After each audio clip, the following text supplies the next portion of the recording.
Good day, everyone. So for this discussion, we will be talking about hemostatic disorders, particularly the qualitative and quantitative platelet disorders.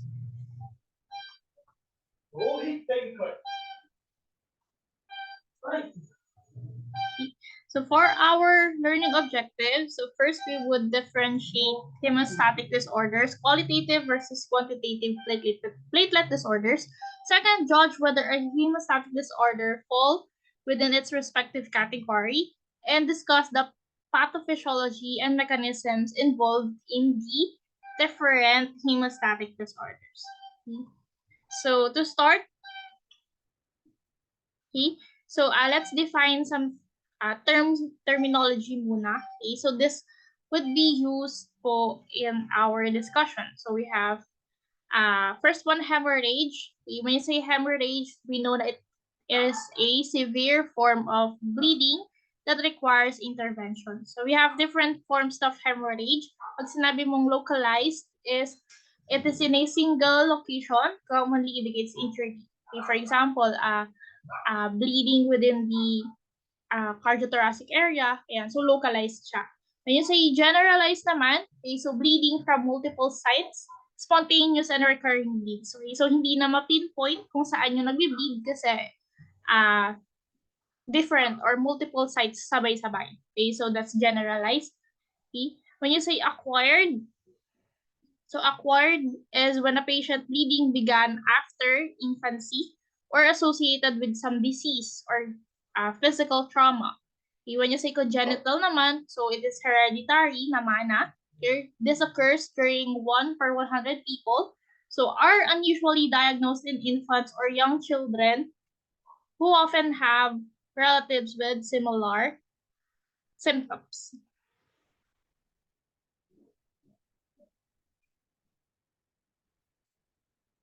Okay. So next one, so clinical manifestations of bleeding disorders can be divided into two broad, rather poorly defined groups. Okay. So first one is superficial bleeding. Example niyan, we have yung petechiae, purpura. Okay. So you have to know also how to, anong differences ng mga to. When you say petechiae, it is a pinpoint hemorrhagic spots. Purpura, okay, hemorrhage of blood into small areas. When you say hematoma, may kasama ng swelling or tumor, okay, that contains clotted blood, and so on. Okay. Next is, again, I have mentioned superficial, and then yung second one category is yung deep tissue bleeding. Sama naman sa deep tissue yung hematomas, hemarthrosis, okay? So, usually associated with clotting factor deficiencies. Okay, so these are the terminologies that you should be familiar. Paki-post na lang yung video and read them. Okay? Okay. So, example photos natin. This is a petechiae. Okay, so pinpoint. Okay, so our petechiae. Purpura yung letter B. Okay. So, and then, itong nasa ilalim is the hematoma. May kasama ng swelling. Okay, so that's hematoma.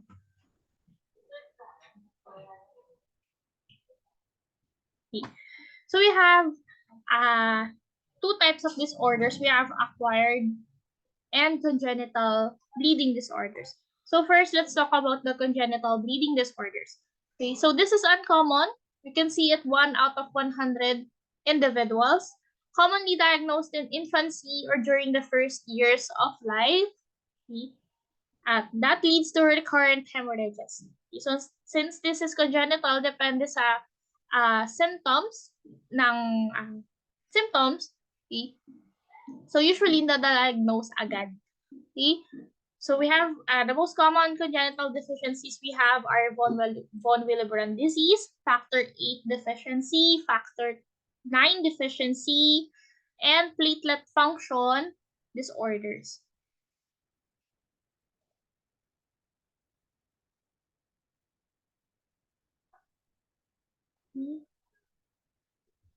Additionally, so ayan, diagnosed in infancy or during the first years of life, I mentioned kapag depende sa symptoms, syempre. Pag mild symptoms lang, usually na-diagnose lang yan after magkaroon ng incident. For example, nagkaroon ng physical trauma, okay, or nag-undergo yung patient ng simple surgery, for example, dental procedure. Yan. And then, tsaka lang nagmamanifest or tsaka lang nakikita yung deficiencies or yung bleeding disorders. Next one is acquired. When you say acquired naman, this is because of a disease or physical trauma.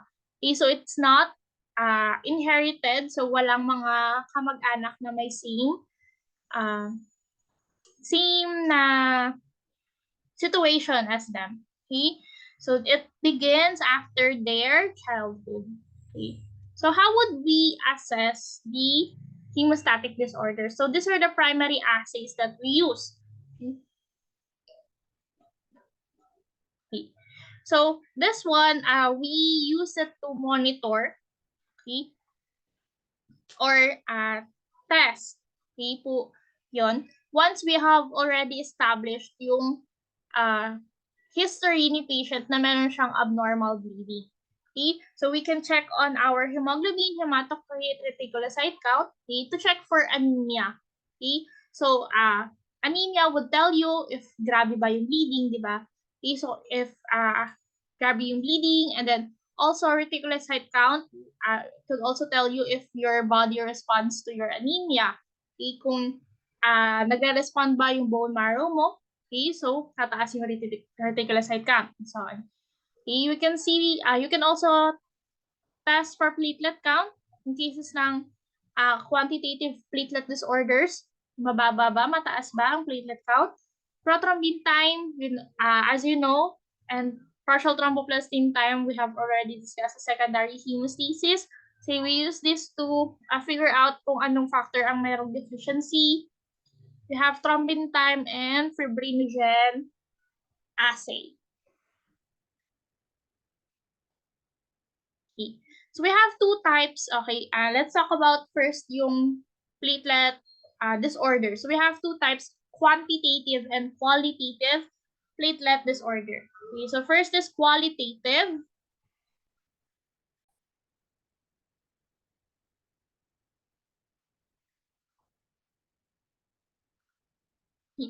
So when we say qualitative abnormality, we pertain to the changes in platelet function.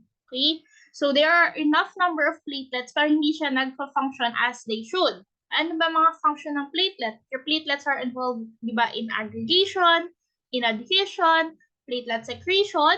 Ayan. So yun yung mga may problem when you say qualitative abnormality. Okay? So here are the examples po ng ating mga diseases. Okay? So under ng platelet aggregation, disorder of platelet aggregation, you have Gansman thrombocythemia, hereditary afibrinogenemia, von Willebrand disease. Von Willebrand disease is also under ng platelet adhesion. So when you say von Willebrand disease, affected the aggregation, affected din si adhesion. Lastly, uremia. Okay? And then your disorders of platelet adhesion, you have Bernard-Solier, von Willebrand disease, acquired defects. Under ng platelet secretion, disorder of platelet secretion, you have storage pool diseases, thromboxane pathway disorders, and so on. And then lastly is we have acquired defects of platelet adhesion. Okay.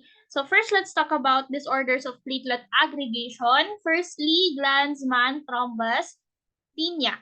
Okay. So this was discovered in 1918 by Edward Glanzmann. So he is a Swiss pediatrician who described a group of patients with hemorrhagic symptoms and a defect on platelet function. Okay. So they termed it as weak platelet or thrombocythemia. Okay. So in the mid-1970s, so si Nurden and Cain, Phillips and colleagues, they discovered that the thrombocytonic platelets are deficient in both 2B and 3A. So if you remember the glycoprotein 2B and 3A, okay, so di ba it is involved in the platelet aggregation process sa platelet aggregation. Okay? So if wala kang 2B, 3A, walang kakapitan ang inyong mga platelets, so they would not aggregate. Okay?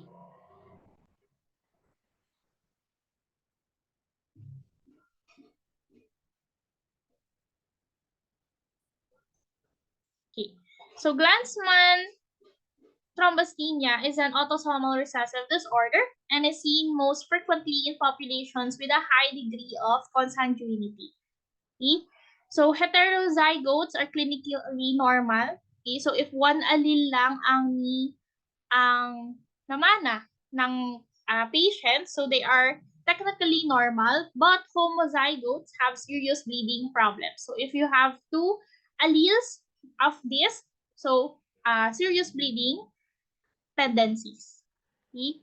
So deficiency or abnormality of the platelet glycoprotein 2B3A or uh, another name is integrin alpha 2B3 complex. Okay, so dun again yung may problem.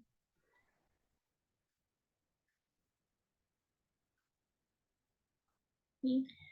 So, what can we expect to see sa laboratory results po? Okay. So, we can see abnormal ang in vitro clot retraction. Bakit normal si platelet count? Again, when you say qualitative, expect nyo na normal yung platelet count. So, there are enough platelets. However, hindi nagpa-function ng ayos. Okay? So, clot retraction is decreased. Platelet aggregation test. Okay? So, in platelet aggregation test, normal aggregation can be seen with restositine only. So, ano po ba yung ginagamit natin sa aggregation test? So, we have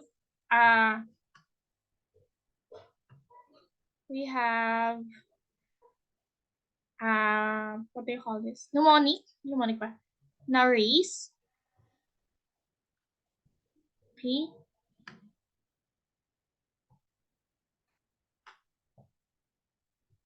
Okay. Ang hirap mag-type. Okay, anyway, R is for restositine, A is for ADP.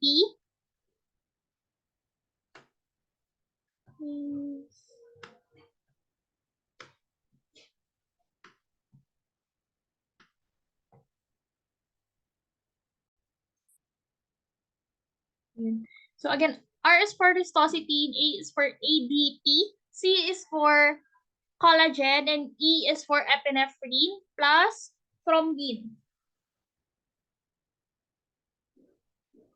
Okay? So, yung ginagamit natin sa platelet aggregation tests are race plus thrombin. Okay? So, in patients with Glanzmann thrombocythemia, okay, so all of them, maliban kay restositine, abnormal ang result. Okay? So, normal aggregation can only be seen kapag restositine yung ginamit natin. Okay?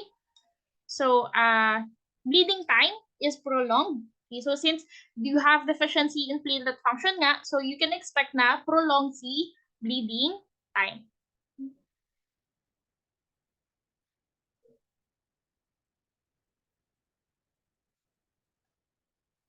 Treatment.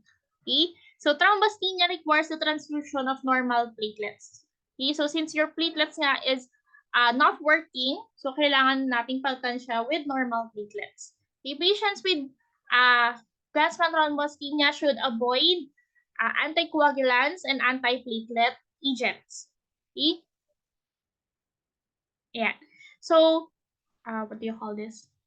Again, yung bleeding natin nanggagaling because of the abnormal platelet function. Okay? So, you have to avoid antiplatelet agents kasi abnormal na nga yung function ng karamihan ng platelet mo, and then you would sasamahan mo pa ng antiplatelet agents. Okay? So, lalong magkakos ng bleeding.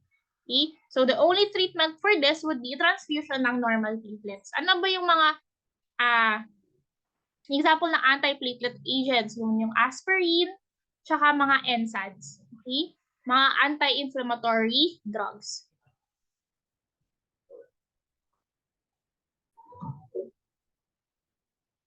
Okay, next let's talk about disorders of platelet adhesion naman. So for our platelet adhesion, we have what we call Bernard-Soulier syndrome or giant platelet syndrome. So in 1948, si Bernard and Sawyer, they described two children from a consanguineous family who had a severe bleeding disorder characterized by mucocutaneous hemorrhages.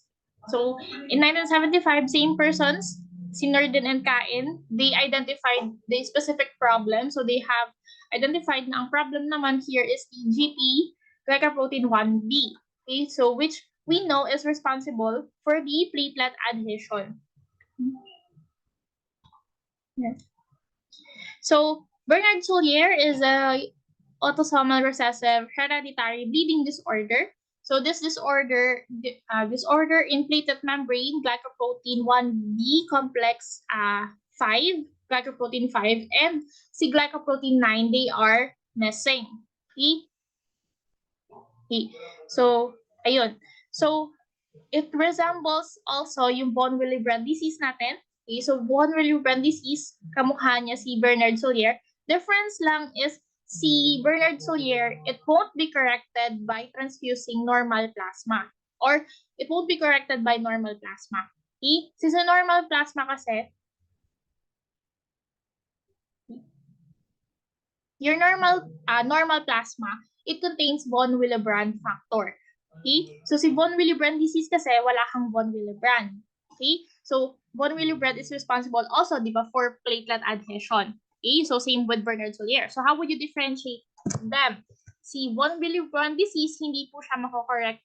Si von Willebrand disease ay nakokorek ng normal plasma. Si Bernard Soulier, hindi nakokorek ni normal plasma. Okay?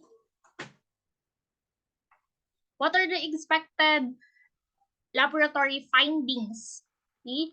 So in peripheral smears, kaya nga siya giant platelet syndrome, you can expect to see giant platelets. Okay? So normal size ng platelets natin is 2 to 3 lang. Pero in heterozygote na patients, you can see 5 to 8. And then yung mga homozygotes, okay, you can see up to 20 na size ng platelets. So, mas malaki pa sa inyong RBC. Okay? So, bleeding time prolonged. Okay. Again, since this is a disease of the primary hemostasis, si adhesion, aggregation, di ba primary hemostasis yan. Bleeding time is a test for primary hemostasis. So, we can expect na prolonged si bleeding time. Okay. Platelet count is decreased. Okay. So, platelet count is decreased because they are usually decreased ang platelet survival ng mga platelets, ng mga giant platelets natin. Okay. So, all in all, yung count is nagde-decrease. And then, platelet aggregation tests. Okay. ADP, epinephrine, and collagen, normal po ang platelet aggregation, and then abnormal sa ristosity, okay, which is kabaliktaran ni Glanzmann thrombasthenia. Okay, so main difference or main test that you can use to differentiate if it is a Glanzmann thrombasthenia or if it is Bernard Soulier is to do platelet aggregation test. So magkabaliktaran po yung kanilang resulta. So si Glanzmann thrombasthenia, ristosity lang normal. Si Bernard Soulier naman, ristosity lang abnormal. Okay?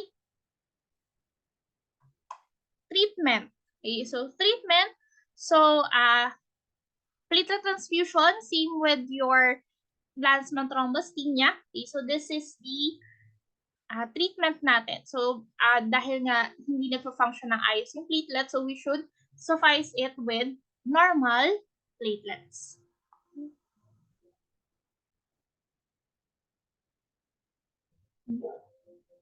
Next is we have disorders of platelet secretion naman. Okay. This one is the most common of the hereditary platelet function defects. Okay. So hemorrhages in these cases is rarely severe but may be exaggerated by ingestion of aspirin or other antiplatelet agents. So same, hindi pa rin or advice na iwasan pa rin yung mga aspirin and NSAIDs in these cases. Okay? So features nila Okay? You can see mucocutaneous hemorrhages, hematuria, epistaxis, and spontaneous bruising. Okay? Laboratory test, you can see abnormal ang platelet aggregation. Platelet count is normal. We have two types ng storage pool disease. We have either dense granule deficiency or alpha granule deficiency. Okay? So when you say dense granule deficiency, so the dense granule, which is the storage site of serotonin nucleotides, such as ADP and ATP, calcium and pyrophosphate. So yun yung mga wala sa platelets ng mga patients na may dense granule deficiencies. Okay? So dense granule deficiency can be subdivided into deficiency states associated with albinism and non-albino individuals.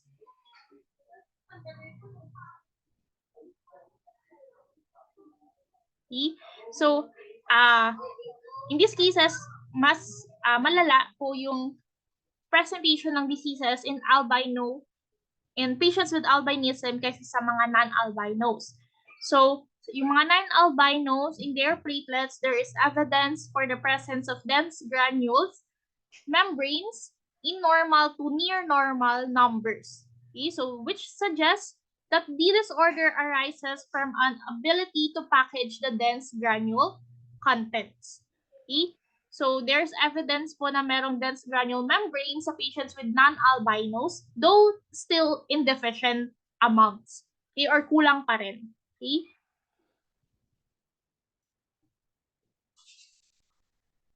First, we have Hermansky-Pudlak syndrome. Okay? So we have said kanina, yung hemorrhages in these cases na dense granule deficiency is rarely severe. However, in exception, si Hermansky-Pudlak syndrome. So si Hermansky-Pudlak po, okay, so is characterized by a severe deficiency of dense granules. A severe deficiency, okay, so we can also see severe hemorrhages. Okay? Okay? So there are reported cases na lethal bleeding or fatal bleeding in cases ng may Hermansky-Pudlak syndrome. Okay? So in these cases, patients show albinism and may have hemorrhagic events. Okay? You can also see ceroid-like deposition in the cells of reticuloendothelial system. Ceroid, when you see ceroid, it's like parang yellow na to brown pigments, mga pigments. So they have depositions of those in their reticuloendothelial system cells.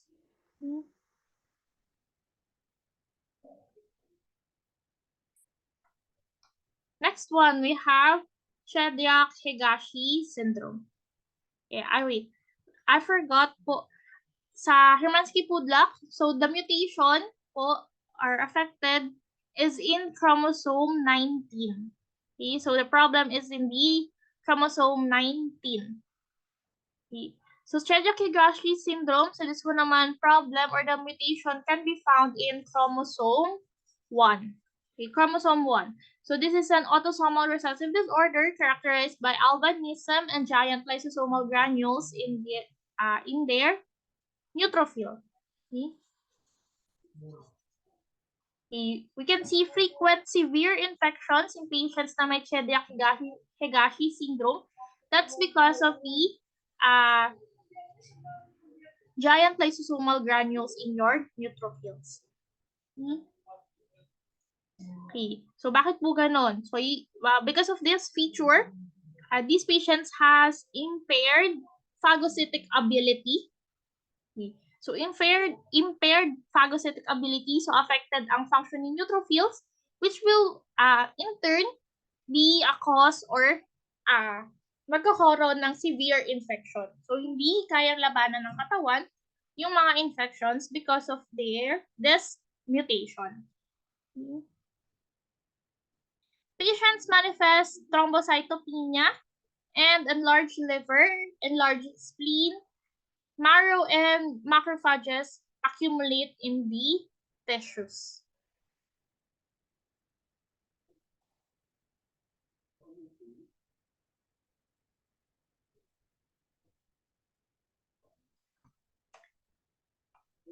Next is Wiskott-Aldrich syndrome.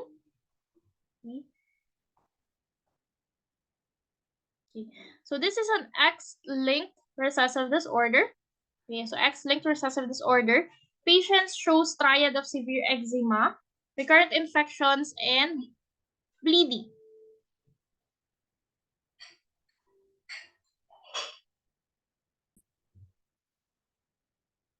Death from infection, hemorrhage, or malignancy is common before adulthood. So you can also see a defect in the surface glycoprotein sialophorine, which is the CD43 glycoprotein 115 leukocyline. Okay, so this has also been described in WAS. Okay, so platelets are also seen as microthrombocytes. When you say microthrombocytes, is maliliit yung inyong platelets. So why is that? So that's because yung mutation responsible for Wiskott-Aldrich syndrome is the WAS protein. Okay. So there's a mutation in that protein. Okay. So yung WAS, it plays in a crucial role in actin cytoskeleton remodeling. Okay. So if you remember si uh, actin is responsible sa platelet shape. Okay, so if there is problem with that, okay, or sa cytoskeleton ni platelet, okay, so that causes the microthrombocytes. Other name po ni Wiskott-Aldrich syndrome natin is the eczema, thrombocytopenia, immunodeficiency syndrome. Okay, so this is a classic form of WAS that tends to develop Okay, they tend to develop autoimmune disorders such as lymphoma okay, or other malignancies then, which often lead to early death. Okay? So as we have also described dito sa taas, okay? So hemorrhage or malignancy is common for these people before adulthood.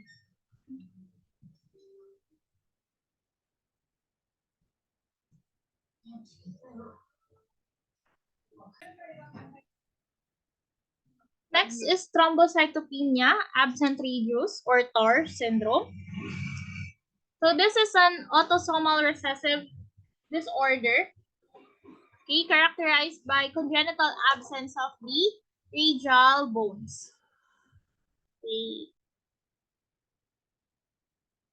You can see numerous cardiac and skeletal abnormalities, pero most profound or pronounced skeletal abnormality niya is yung absence nga ng radial bones. Okay, you can also see thrombocytopenia. Okay, so we can see thrombocytopenia in 90% of cases ng TAR syndrome. Okay. Next, we also have alpha granule deficiencies. So alpha granule deficiencies, we have uh, uh in different dense granule deficiencies that we have different types. Pag when you say alpha granule deficiency, nag-iisa lang yan. Okay, so alpha granule deficiency or another name niya is gray platelet syndrome. Okay, so gray platelet syndrome is an autosomal recessive disorder. So characterized by large platelets and absence of alpha granules. Okay, so that is also the reason kung bakit siya tinawag na gray platelet. Okay, why? Kasi wala kang alpha granules. Okay? So your platelet contains about 50 to 80 alpha granules per platelet. Okay, which is also primarily responsible for the granular appearance and staining ng inyong platelet. Okay, kaya siya magmukhang granules, granular, and also kaya siya na-sustain is primarily because of the alpha granules. Now, because of this, wala kang alpha granules, alpha granule deficiency. Okay? So, kaya nagmumukhang grayish siya. Kasi walang alpha granules na nai-stain. Okay? Okay. And patients are prone to mild or long deficiency. Yung mutation po na responsible here or the gene responsible is the NBEAL2. Okay, so in the gene NBEAL2.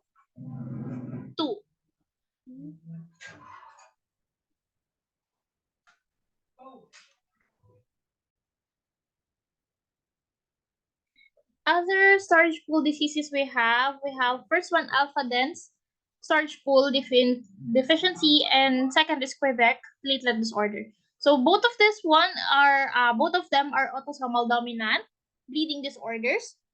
So when you see alpha dense storage pool deficiency, so there is a problem with both the alpha and the dense granules. Okay, so not just a one.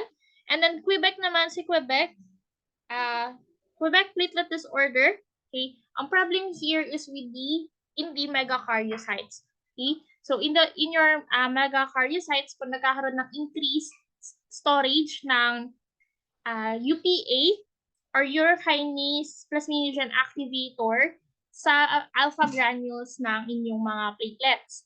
Now, increase ng UPA, so nagkakaroon ng increased activation ng plasminogen to plasmin. Ibig sabihin, increase din yung fibrinolysis. Okay, so when you have increase in fibrinolysis, you have an increase in bleeding. Okay?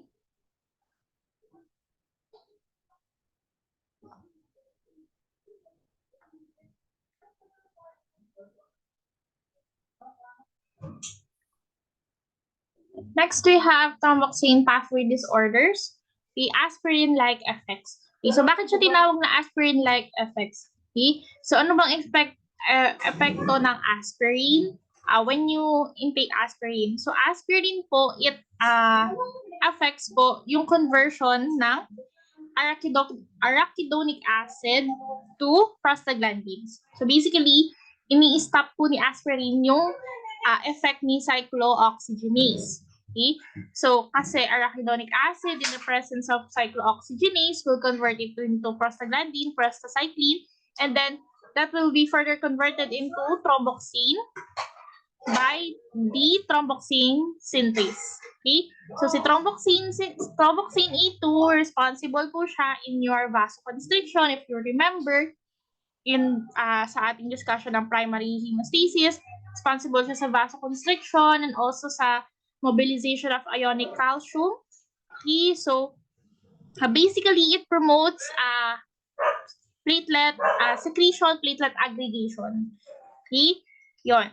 So in short, it is important sa platelet aggregation, yung si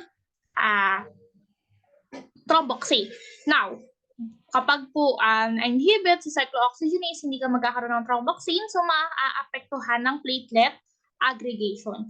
Okay? So si thromboxane pathway disorder, this is a hereditary absence or abnormality of the components of the thromboxane pathway. So structural and functional modifications of arachidonic acid pathway enzymes. Okay, anong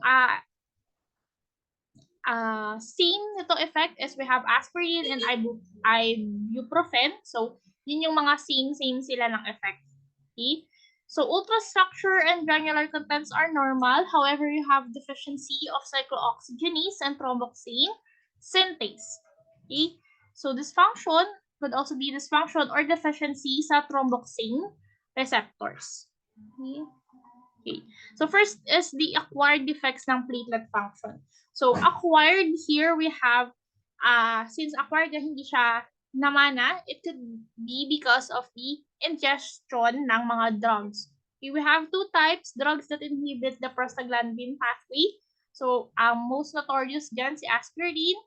Okay, kasama din si ibuprofen, ketoprofen, naproxen, sulfenpyrazone. Yan yung mga nag-inhibit ng prostaglandin pathway. Next is drugs that inhibit membrane function. We have P2Y12 or ADP receptor inhibitors, glycoprotein 2B3A receptor inhibitors, and PAR1 antagonists. Okay, so these are drugs that inhibit the membrane function.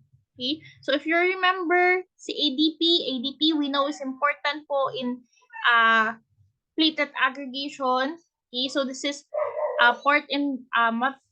this is a content of your dense granules, di ba? Okay, so it also is involved or it has a role in your platelet aggregation. Glycoprotein 2B3A, we also know it is important in platelet aggregation. So this is the receptor na kung saan kumakapit yung inyong mga platelets. Okay, so if it is inhibited, so hindi magkakaroon ng platelet aggregation.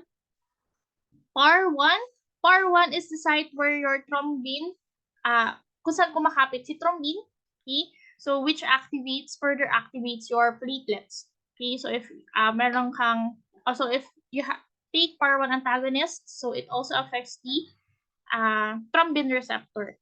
Okay, so here is an illustration so you can further visualize po yung mga pinagsasabi natin dito. Ano? Okay. So, if you don't remember na yung ating pathway, okay, so again, we have the arachidonic acid.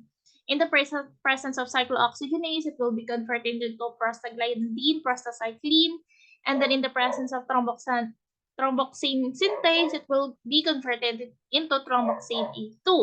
Okay? So, ang role ni aspirin, so it irreversibly uh, hinders po si cyclooxygenase. Okay, so kung wala kang cyclooxygenase, wala ka ring prostaglandin, wala ka ring thromboxane A2. Okay? P2Y12 receptor inhibitor such as si clopidogrel, si ticagrelor, cangrelor, ayan, they bind to the P2Y12. The P2Y12 again is the ADP receptor. Okay? So, PAR1, so these are the examples ng example ng PAR1 antagonist, vorapasar. Yan, so yun. GP2B3A receptor inhibitor, ayan, si eptifibatide, ayan, so on. So, be familiar na lang sa pangalan. Sorry, nabubulol ako. And, ayan. So, they bind naman to the GP2B3A receptor.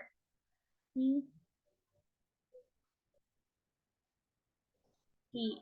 Next one naman are disorders that affect the platelet function. Okay. So, these are disorders that affect the platelet function.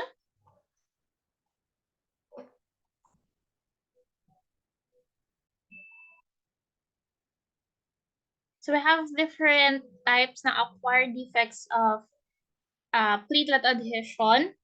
Okay. So, first one, we have myeloproliferative neoplasms. Okay. So, example here is we have polycythemia vera, chronic myelogenous leukemia, essential thrombocythemia, and myelofibrosis with myeloid metaplasia. So, itong mga diseases na to, they can be, yung platelet can be involved in them. So, polycythemia vera can be, you can have pancytosis, increase yung number of cells. Chronic myelogenous leukemia, since it is a leukemia, pwedeng decrease si platelets. Essential thrombocythemia, so increase ang platelets. Myelofibrosis with myeloid metaplasia, so this one is involved na yung inyong bone marrow, so probably decrease ng production ng platelets. Ayan. So it can, it has a feature of both hemorrhage and bleeding. So 1/3 of cases ng myelofibrosis can have hemorrhage, while the other 1/3 can have bleeding, and then the other one pwedeng both hemorrhage and bleeding. Okay? Pero very rare lang na both hemorrhage and bleeding na symptom. Okay? Sorry. 1/3 is hemorrhage and bleeding, and then 1/3 is can have thrombosis thrombosis, and then another part is pwedeng both hemorrhage or bleeding and then thrombosis, pero that is very rare lang. Okay? Platelets have been reported to have abnormal shapes and decreased ng procoagulant activity, decreased number of secretory granules, and shortened survival ng platelets. Okay. So next we have multiple myeloma and Waldenström macroglobulinemia. Okay? So also known as paraproteinemia. Okay, so ito ang nangyayari here, nag-i-increase ang proteins within the plasma. So those proteins, it coats the platelet membrane. Okay, so leading to the platelet dysfunction. Okay, so this is associated with significant clinical bleeding. Next is cardiopulmonary bypass surgery. Okay. So this one induces thrombocytopenia and severe platelet function defects. So nagkakaroon ng microparticles sa blood ng surgical patients. So this is because of the instrument used sa cardiopulmonary bypass.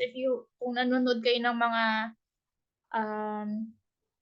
movies or series ng medical drama, ganyan. So often featured yung mga bypass surgery. So I think medyo may idea po ang bawat isa sa atin kung anong itsura nun. Okay? So, thrombocytopenia might be present. This is because of the trauma, the mechanical trauma or stress sa body. Kasi nga dahil dun sa instrument po na ginagamit natin. Or also could be because of hemodilution. Kasi maraming anticoagulant syempre ang kailangan when you're doing this kind of surgery. Pwedeng na-dilute, kaya all in all, it presents as thrombocytopenia. Okay? Next is liver disease. Liver disease could be characterized by mild to moderate thrombocytopenia. You can also see abnormal platelet function tests. The abnormal platelet function test can be seen in patients with chronic liver disease. So, including reduced ang platelet adhesion, abnormal platelet aggregation, reduced procoagulant activity as well. Okay.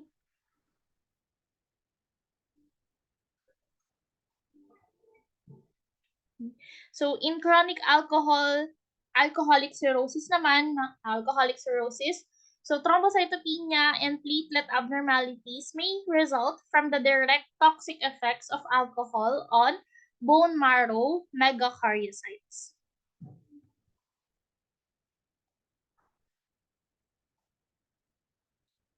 Next is uremia. Uremia, characterized by platelet dysfunction. So you can see higher guanidinosuccinic acid. So this one is a dialyzable or used in dialysis. Usually effective in correcting the abnormal platelet function po ni patient.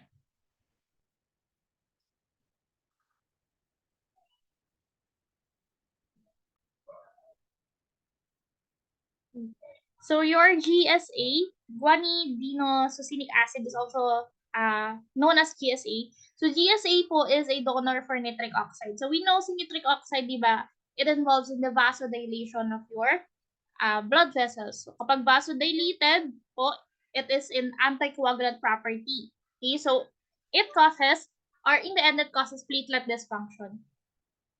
Okay, so yeah. So this increased GSA in the blood can be corrected by the through dialysis. Okay? So mali yung nasabi ko nung una. Okay? So it can be corrected through dialysis. Lastly is hereditary fibrinogenemia. When you say fibrinogenemia, it means absence of fibrinogen in the blood. So this is not a true platelet function disorder. However, since you don't have fibrinogen in the blood, so in the end, wala kang mabubuong clot, di ba? So clot-based tests are abnormal. Okay? Okay. So this, although this is not a true platelet function disorder, okay, so platelet function tests do not exhibit normal function po kapag absent si fibrinogen. Okay, so your platelet function tests are also abnormal when you have a fibrinogenemia. Okay. So, yeah. So for the other informations po, okay, so if you including inherited disorders of receptors and signaling pathways and other antiplatelet drugs, so this can be found po in RODAX. Okay, so ito ay reading assignment na lang. Okay, okay, so kasama po yung inyong isama na natin yung what do you call this? Automation. The automation po, mga Nobel tests. Yan. So, makikita nyo rin po yung sa RODAX, Chapter 42, yung automation. Okay, so, I'll give that to you also as a reading assignment. Okay? Yan. So, let's cut short po muna yung discussion here. So, for the qualitative disorders, so next discussion would be quantitative platelet disorders naman. Okay, so that's it po, and thank you for listening.